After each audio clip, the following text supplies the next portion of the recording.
soir, nous te rendons des actions de grâce, puisque nous voulons écouter ta parole. Glorifie Jésus à travers cette parole. Saint-Esprit, tu nous as dit que c'est poussé par l'Esprit de Dieu que tes serviteurs ont parlé. Que cette parole apporte la vie et rien que la vie. Et la liberté, la délivrance, la bénédiction, la paix, la joie dans ton peuple, parmi ton peuple. Et c'est là au nom de Jésus-Christ que nous avons supplié. Amen. Asseyons-nous, s'il vous plaît. Je vous salue au nom de Jésus-Christ. Je vous salue au nom de Jésus-Christ. Nani mokondi. Nani mokondi. Nani mokondi. Mokondi na makondi. Oui, c'est Jésus qui est le roi des rois. Amen. En ce jour de Noël, je vais rendre grâce à Dieu, puisque le monde entier célèbre la journée de Noël. Vous savez pourquoi je vais rendre grâce à Dieu? Puisque et les païens et les chrétiens,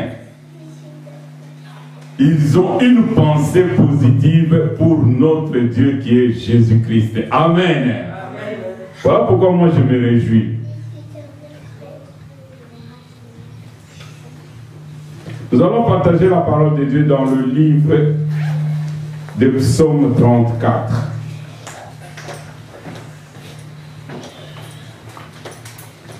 Psaume chapitre 34, je vais lire à partir du 2e verset.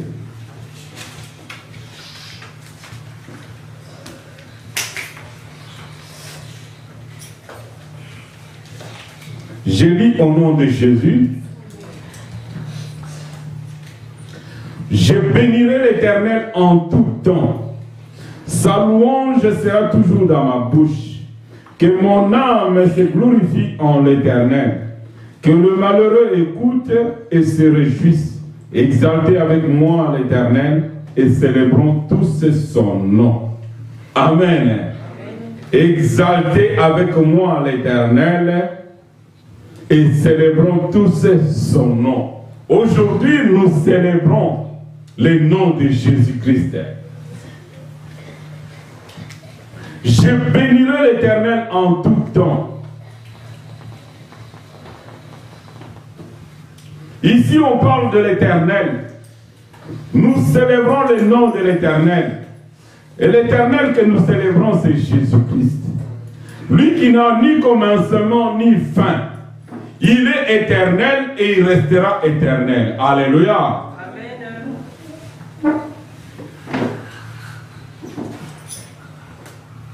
Nous continuons toujours dans notre série des actions de grâce.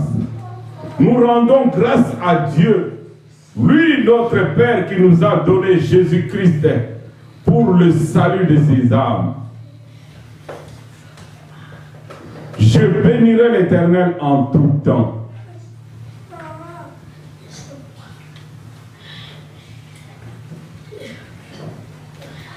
Si tu veux que Dieu fasse quelque chose de nouveau dans ta vie, continue à célébrer l'Éternel. Continue à élever son saint nom. Puisqu'en ce jour de Noël, je disais au début de mon message, et que beaucoup de gens célèbrent Noël. Peut-être qu'ils célèbrent sans comprendre.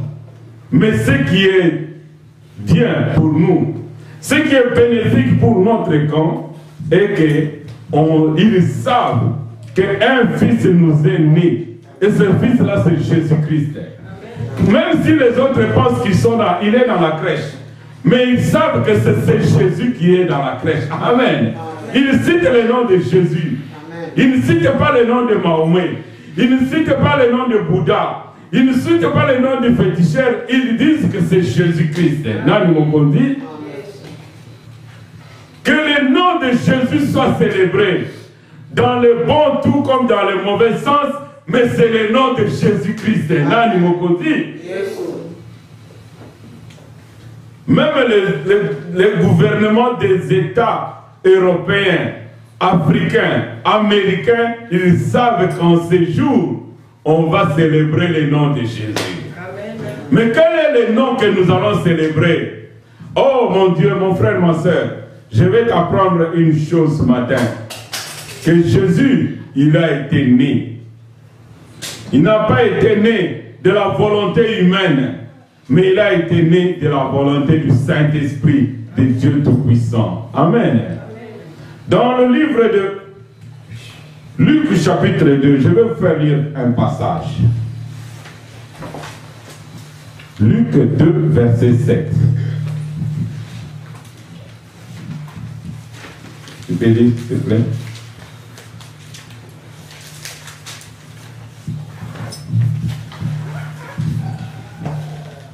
Luc 2, 7, je lis au nom de Jésus. Et elle enfantera son fils, premier-né. Comment ça peut au verset 6 pour comprendre? Pendant qu'il était là, le temps où Marie devait accoucher arriva. Et elle enfanta son fils premier-né. Elle l'emmaillota et le coucha dans une crèche parce qu'il n'y avait pas de place pour eux dans l'hôtellerie. Amen. Le temps où Marie, comment est-ce que Marie est tombée enceinte? Elle est tombée enceinte sous la couverture du Saint-Esprit. Puisqu'un ange lui est prévenu, lui a averti le message venant du Seigneur, que tu vas tomber enceinte par la puissance du Saint-Esprit, et cet enfant qui naîtra, il sera la source du salut de tout le peuple. Il sera la source de notre délivrance. Il sera la source de notre liberté. Oh, celui-là, il est venu pour sauver le monde, pour nous racheter de l'emprise du péché. Amen. Alors cet enfant, il est temps où Marie devait accoucher est arrivé. La Bible dit, il n'y avait pas de place dans les hôtelleries. Dans les hôtels, il n'y avait pas de place. Comme maman dit précédemment, la date, ce sont les hommes qui se sont arrangés pour trouver cette date-là.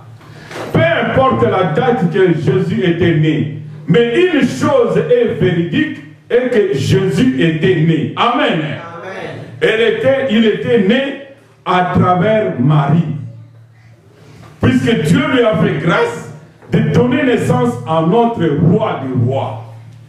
Et le moment venu, Marie a enfanté. Elle a enfanté dans quelles conditions? Dans des conditions difficiles. Dans une crèche, elle a emmailloté l'enfant, elle a déposé. Là où les bêtes dormaient, là où les bêtes se reposaient, dans une porcherie, c'est là où notre Seigneur était né. Pourquoi? Puisqu'il n'y avait pas de place dans les hôtels. Non seulement il n'y avait pas de place dans les hôtels, même parmi le peuple, il n'y avait pas de place pour eux. Amen. Aujourd'hui, qu'est-ce que Jésus nous dit? Beaucoup de gens, il est venu parmi les siens et les siens n'ont pas reçu. Pourquoi ils n'ont pas reçu? Dans leur cœur, il n'y a pas de place. Mais Jésus ne voulait pas naître dans des hôtels. Aujourd'hui, Jésus doit naître dans ta vie. Il doit naître dans ma vie. Voilà pourquoi Dieu n'a pas permis qu'il puisse naître dans des hôtels, qu'il puisse naître dans la maison des gens, des maisons qui étaient occupées. Il y a beaucoup d'hôtels qui étaient occupés de mauvaises choses, occupés par des gens de mauvaise vie. Non, Jésus n'a pas voulu naître dans ces endroits-là. Dieu a permis qu'il puisse naître dans un endroit où il y avait des animaux. Mais pour que le peuple puisse savoir que son cœur doit être préparé pour que Jésus puisse naître dedans. Nanimokosi, toi et moi aujourd'hui, Jésus doit naître en nous. Aujourd'hui, on célèbre la naissance de notre Jésus. C'est une bonne chose. Mais nous, qui avons déjà reçu Jésus en nous, qu'est-ce que nous devons faire? Nous devons revérifier l'alliance, c'est Jésus-là que nous avons reçu. Est-ce qu'il est réellement le bébé-là qui est dans la crèche? Est-ce qu'il est réellement le Jésus-là qui est à la croix? Est-ce qu'il est réellement le Jésus qui est ressuscité? Non. À celui qui n'a pas encore connu Jésus, non, il doit l'accepter dans son cœur. Il doit l'accepter dans son cœur comme Seigneur et Sauveur. Mais à celui qui l'a déjà reçu, il doit bien s'examiner. Or, la Bible nous dit que chacun s'examine. Quel est le Jésus qui vit en toi? Quel est le Jésus qui vit en moi? Est-ce que c'est le bébé qui est dans la crèche? Est-ce que c'est Jésus qui est à la croix? Porter une croix, c'est bien. Fêter Noël, c'est bien. Mais examine le Jésus que tu as. Moi, j'aime bien les jours de Noël, puisque c'est un jour où chacun doit s'examiner. Ce n'est pas un jour où chacun doit toujours mettre les cadeaux sous le sapin. Non. Ce n'est pas un jour où on doit fêter en famille. Non, non. C'est un jour où chacun doit fêter, c'est Jésus qui est en lui. Amen. Tu dois examiner ce Jésus-là qui est en toi. Je dois examiner le Jésus-là qui est en moi. Il est dans quel état? Comme un bébé qui est à la crèche, il est dans quel état? Comme ce Jésus-là qui était adulte, qui était à la croix, qui est resté à la croix, avant que Joseph puisse demander son corps pour aller l'embaumer. Quel est ce Jésus-là? C'est Jésus qui est dans la tombe? Quel est ce Jésus-là? Ou c'est Jésus qui est ressuscité? Non, mon frère, ma soeur, tu dois voir ce Jésus, célébrer le Jésus qui est déjà ressuscité. Et quand tu célèbres le Jésus qui est ressuscité, on voit tes œuvres. La Bible nous dit, on reconnaît l'arbre par ses fruits. Celui qui porte le Jésus qui est ressuscité, on le connaît, on le reconnaît par le fruit de ses œuvres. Oh, avoir le Saint-Esprit, c'est une bonne chose. Mais porter le fruit de l'Esprit, c'est encore mieux et c'est meilleur. Amen. Est-ce que toi et moi, nous portons le fruit de l'Esprit? Puisque nous portons Jésus, nous allons célébrer aujourd'hui Jésus-Christ qui était né. C'est une bonne chose. Mais quel est le Jésus que toi tu portes? La Bible dit, je bénirai l'Éternel en tout temps. Quel est l'Éternel que toi tu célèbres aujourd'hui? Même dans des écoles, on célèbre la naissance de Jésus. Mais la Bible dit, je bénirai l'Éternel en tout temps. Que tout le monde célèbre son saint nom. Est-ce que celui de Jésus que tu célèbres, c'est le Jésus à qui on dit, nous célébrons le saint nom de Jésus, le ressuscité d'entre les morts, ou bien c'est le Jésus qui est dans la crèche? Non. Ne célèbre pas le Jésus qui est dans la crèche, mon frère, ma soeur. Les petits enfants, quand ils sont encore petits, ils peuvent encore célébrer le Jésus qui est dans la crèche. Mais toi qui as atteint la maturité, qui connaît le bien et le mal, non, tu ne dois pas célébrer ce Jésus-là. Tu dois célébrer le ressuscité d'entre les morts. Et quand tu marches, on doit reconnaître vraiment que toi tu es un enfant de Dieu. Tu appartiens à l'alliance, à la famille de Dieu. Tu célèbres ce Dieu-là. C'est une bonne chose. Aujourd'hui, c'est un jour des actions de grâce. Nous tendons vers la fin de l'année. Quel est le Dieu que tu vas célébrer? Quel est le Dieu que tu vas rendre des actions de grâce? Oh, moi je bénis Dieu. Puisque tout le mois, nous avons parlé des actions de grâce qu'on doit rendre à Dieu. Notre Dieu nous a fait tellement du bien. La Bible dit, il nous a aimé le premier. Ce n'est pas toi qui l'as aimé le premier, mais lui, il t'a aimé le premier, il m'a aimé le premier. Il est venu nous racheter. Non seulement il nous a aimés, il nous a rachetés de l'emprise de Satan. Il nous a pardonné nos péchés. Il nous a purifiés. Toi et moi, on ne devait même pas être des enfants de Dieu, mais Dieu nous a fait grâce. Ce n'est pas puisque toi tu es grand assez, ce n'est pas puisque tu es clair assez, ce n'est pas puisque tu es sombre assez, ce n'est pas puisque tu es mince assez, mais c'est puisque Dieu t'a fait grâce que tu puisses devenir aujourd'hui enfant de Dieu. Amen. En plus de cela, il t'a libéré de toutes les condamnations que Satan t'avait condamnées. Il t'a libéré. En plus de cela, tu ne pouvais même pas venir en Europe, mais il t'a fait grâce de venir en Europe. Tu Tu ne pouvais pas avoir des enfants. Il t'a donné des enfants. Tu ne pouvais pas aller à l'université. Il t'a aidé pour aller à l'université. Tu ne pouvais pas avoir la santé que tu as. Il t'a donné la santé, notre Dieu. Alléluia. Voilà pourquoi nous devons nous rendre des actions de grâce. Compte un peu les bienfaits de l'Éternel. Ils sont sans nombre. Compte un peu les bienfaits de l'Éternel, mon frère, ma soeur. Aujourd'hui, même les humains, compte un peu les bienfaits que tes parents t'ont déjà fait depuis que tu étais bébé jusqu'à présent. Tu peux les compter? Si on te demande aujourd'hui de payer le prix, je ne pense pas que Timothée peut payer le prix de tous les bienfaits que son père a déjà fait pour lui. Même s'il devient directeur d'une grande société, il ne pourra pas payer le prix. Alléluia. Puisque le sommeil n'a pas de prix, les transports n'ont pas de prix, les soucis quotidiens n'ont pas de prix. Même s'il devient directeur, qu'il devienne directeur, mais il ne pourra pas payer. Directeur, il peut le devenir et il va le devenir. Mais il ne pourra pas payer puisque ça n'a pas de prix. Amen. Mais si pour les humains, nous ne pouvons pas payer, mais pour Dieu, le souffle de vie, la protection divine, les combats qui nous protègent contre les ennemis jour et nuit, est-ce que ça a des prix? Qui peut payer le prix si ce n'est Jésus? Alléluia. Alléluia. Amen. Si nous ne pouvons pas compter les bienfaits de l'Éternel, il est temps maintenant que nous puissions lui rendre des actions de grâce. Depuis le mois de janvier jusqu'en décembre, compte les bienfaits de l'Éternel, tu ne pourras pas.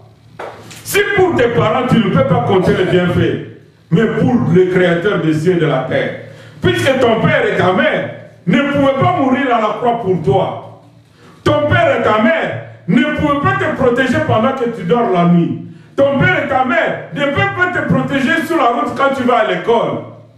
Ton père et ta mère ne peuvent pas te protéger pendant la nuit quand les sorciers cherchent et ils rôdent comme des lions qui cherchent et qui dévorent. Mais Dieu le Tout-Puissant, il ne dort pas, il ne sommeille pas pour veiller sur toi. Oh, la Bible dit, si l'Éternel ne veille sur un peuple, celui qui veille verra en vain. Si l'Éternel ne protège, celui qui protège en vain. La sécurité est dans la main de l'Éternel. Mais si toi et moi, c'est grand Dieu qui fait tant de bienfaits pour nous, qu'est-ce que nous lui devons faire? Qu'est-ce que nous devons faire pour lui? Il nous demande des actions de grâce. À la fin de l'année, il y a deux choses que je te demande, mon frère, ma soeur. Tu fais l'état de lieu. Tu fais un bilan. Comment est-ce que tu as marché depuis le mois de janvier jusqu'à présent? Deuxièmement, qu'est-ce que tu devais faire que tu n'as pas pu faire? Tu fais ton bilan. Et troisièmement, c'est la plus importante.